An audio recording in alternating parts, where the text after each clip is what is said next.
Good morning সবাইকে। কেমন আছে সবাই? আর দেখো আজকে এই যে সবকটাই উঠে পড়েছে। কেন রে আজকে কি? রাখি বন্ধন। তো সবাইকে জানাই হ্যাপি রক্ষাবন্ধন। আর আজকের দিনটাই আমরা কি করছি তোমরা দেখতে থাকো। টাটা।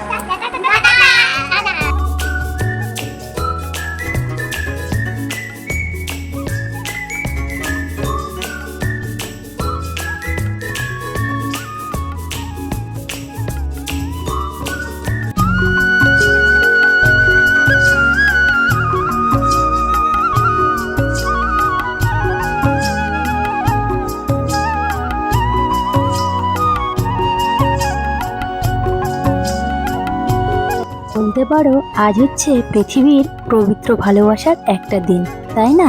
আজ হচ্ছে রাখি বন্ধনের দিন। সো সবাইকে হ্যাপি রক্ষাবন্ধন। আশা করি যে যেখানে আছো সবাই সবার ভাই বোনকে নিয়ে সুস্থ থাকো, আনন্দ করো, ভালো থাকো, এটাই চাই। আর একটা বোনেদের কাছে জানো তো এই দিনটা বিশেষ একটা দিন। সব বোনেরাই চায় তাদের দাদা ভাই যে যেখানে থাকুক সুস্থ থাকুক, ভালো থাকুক, তাই না? তবে জানো তো আজকে আমার মনটা না বিশেষভাবে ভালো নেই। তো তার জন্য একটা কারণ আছে, অবশ্যই তোমাদের সঙ্গে শেয়ার করব। তো দেখো এই যে আমি তো সকাল সকাল উঠে পড়েছি। আজ জানো তো সত্যিই একটা আনন্দের দিন। তো আনন্দ তো অবশ্যই করব, কিন্তু তার সঙ্গে সঙ্গে মনটাও কিন্তু একটু খারাপ, জানো তো। তো দেখো এদিকে তো আমি সকাল সকাল উঠে পড়েছি, আর এদিকে আমার এই যে ঘরের মধ্যে গাছগুলো কালকে জানো তো জানলা বন্ধ করার কারণে সব গাছগুলোকে এই নিচেই নামিয়েছিলাম।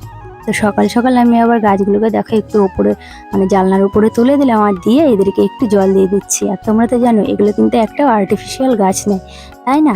তো কি বলো তো আজকে যেহেতু মানে রাখি বন্ধনের দিন, তো সারা দিনটার মানে বেশিরভাগ ভিডিওটাই থাকবে যে আজকে আমরা কি কি করলাম। তবে কি বলো তো, ওই যে বললাম যে মনটা তার সঙ্গে একটু খারাপ। কারণ কি জানো তো, এই যে আজকে সব দিদিরা বোনেরা তাদের ভাইদেরকে রাখি পরাবে। আমারও জানো তো ভাই আছে, কিন্তু আজকে সে কাজের জন্য মানে বাড়িতে নেই বা কাছে নেই, তাকে কিন্তু আজকে আমি রাখি পরাতে পারছি না। তো এইদিকে দেখো সবাই তো রাখি পরাবে, আর এদিকে আমার আরও অনেক ননদ আছে, তারা সবাই আসবে কম বেশি। তো সেই কারণে দেখো এদিকে আমি সকাল সকাল উঠে গেছি, আর এদিকে তাড়াহুড়ো করে আমি আমার মানে ঘর বাড়িগুলো উঠোনটা ক্লিন করে নিচ্ছি, জানো তো।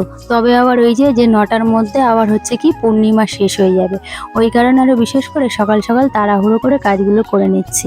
কারণ ওরা রাখি পরাবে, এবার আমি তো পরাতে পারবো না, ওই জন্যই আমার মনটা একটু খারাপ। কিন্তু কি বলো তো সেই সঙ্গে আনন্দও আছে, সবাই যে পড়াবে এটাও বেশ ভালো লাগে, জানো তো। আর এদিকে দেখো আমি সকাল সকাল ঘর উঠোনটাকে ঝাড় দিয়ে চলে এলাম, যে আগে যাই খাওয়ার টেবিলটাকে একটু সুন্দর করে পরিষ্কার করে নিই। আর এখানে দেখো কম বেশি জিনিসপত্র থাকে, তবে কি বলো তো টেবিলের মধ্যে আমাদের খুব কমই খাওয়া দাওয়া করা হয়, ওই বলতে পারো ওই রান্না করে করে এনে টেবিলের উপরই রাখা হয়। তো এইদিকে দেখো যাই হোক আজকে কিন্তু আমি বাসনগুলো আমি মাজিনি, এখানে দেখো শাশুড়ি মা মেজে দিয়েছে, আর আমি সেগুলোকে উবুড় করে রাখলাম। আর দেখো তারপরও আবার এতটা বাসন রয়ে গেছে, কি জানি এত বাসন আমাদের যে কি করে হয় বুঝতে পারি না, জানো তো। আর এদিকে দেখো যেহেতু আমার বর আছে, আর আমার বরের তো বোন আছে, ওই কারণে ও হচ্ছে দাদাকে রাখি মানে পরাবে। আর যেহেতু ওর ডিউটিতে আছে, ও মানে তাড়াতাড়ি বেরিয়ে যাবে, ওই কারণে বিশেষ করে সকাল সকাল করে আর আমাদেরকে করতে হচ্ছে। তো ওই কারণে দেখো আমি সকাল সকাল করে গুছিয়ে দিচ্ছি। তবে সেই সঙ্গে জানো যে শুধু আমার বরই আছে সেটা কিন্তু নয়, আরও আমার কাকা শ্বশুরদের ছেলেরা আছে, মানে ওইগুলো মানে ওর ভাই হয়, তো ওদেরকেও পড়াবে। তো এই কারণে দেখো এই রাখি রেডি করা হয়ে গেছে। আর এদিকে দেখো এই যে দুই বোনকে রাখি পরাচ্ছে।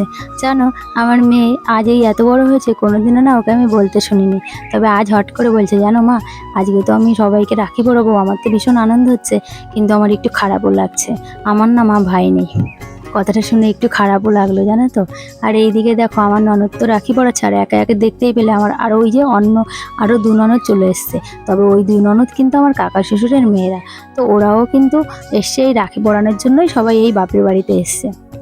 আর এদিকে দেখো আমার ননদের তো পড়ানো হয়ে গেছে, আর এই যে তারপর চলে যাচ্ছি, এই যে মেয়েরা যাচ্ছে পাড়ায় দাদাদেরকে রাখি পরাতে। পাড়া বলতে এগুলো কিন্তু আমার কাকা শ্বশুরই, তো মানে কাকা শ্বশুরদেরই বাড়ি। তো এখানে দেখো চলে এসছে এই যে ছোটো কাকা শ্বশুরের শরীরটা কিন্তু একটু খারাপ। তো এই দেখো এইদিকে চলে এসছে দাদাকে রাখি পরাতে। তো তো এদিকে দাদাকে রাখি পরিয়ে দিয়েছে, দাদাও আবার ওকে রাখিটা পরিয়ে দিল। এদিকে দেখো ঠাম্মিদের পরিয়ে দিচ্ছে। যাই হোক, ওরা তো এখনো বোঝে না, মানে কি বলবো, যে ওদের কাছে এটাই কিন্তু সত্যি সেই আনন্দ, তাই না? যে এরা সবাইকে পড়ছে, দাদাদের ঠাম্মিদের রাখি পড়াচ্ছে, ওটাই ওদের ভীষণ আনন্দের একটা বিষয়। আর এদিকে দেখো, যাই হোক, প্রথম তো দেখলে আমাদের বাড়িতে সবাই রাখি পরিয়েছে, আর এইবারেই চলে এসছে, এটা কিন্তু আমার মেজো কাকা শ্বশুরের বাড়ি। এবার দেখো এখানেও ওরা দুগুণ এসছে দাদা ভাইদেরকে রাখি পরাতে। তো দেখো আগে তো একজন ছোটজন পরিয়ে দিল, আর এবার এইদিকে দেখো মেজোজন পরিয়ে দিয়েছে। আর দেখো এই যে বলে না, আর্টিফিশিয়ালের থেকে মানে ন্যাচারাল জিনিসের প্রতি যে মানুষের কেন এত ভালোবাসা, সেটা তো আর মানে কি বলার অপেক্ষা, তাই না? এই যে রজনীগন্ধার এই রাখিটা যে কি সুন্দর লাগছে, তো তোমাদের মানে কাছ থেকে না দেখাতে পারলে বলে বোঝাতে পারবো না। আর তারপর দেখো মেয়েরা বায়না শুরু করেছে, মা আমরা রাস্তায় দাঁড়িয়ে সবাইকে রাখি পরাবো।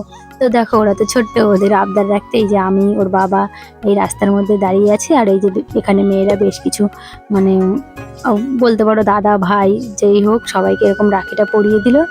আর এদিকে দেখো ওদের সঙ্গে তো পুরো সকালটা আমি ভালোই এনজয় করলাম। তো ওই যে তার মধ্যে বললাম মনটা একটু খারাপ, যেহেতু আমার ভাইটা নেই। খারাপ করে বসে থাকলে তো হবে না, এইবার যাব, এই যে স্নান করে নিয়েছে, এবার ফ্রেশ হয়ে ঠাকুরের কাছে পুজো দেবো। আর ভাইকে রাখি পরাতে পারছি না তো কি হয়েছে, ঠাকুরের কাছে একটা কথাই বলবো, ঠাকুর আমার ভাইটাকে সুস্থ রেখো, ভালো রেখো। আজকের ভিডিওটা এই পর্যন্ত।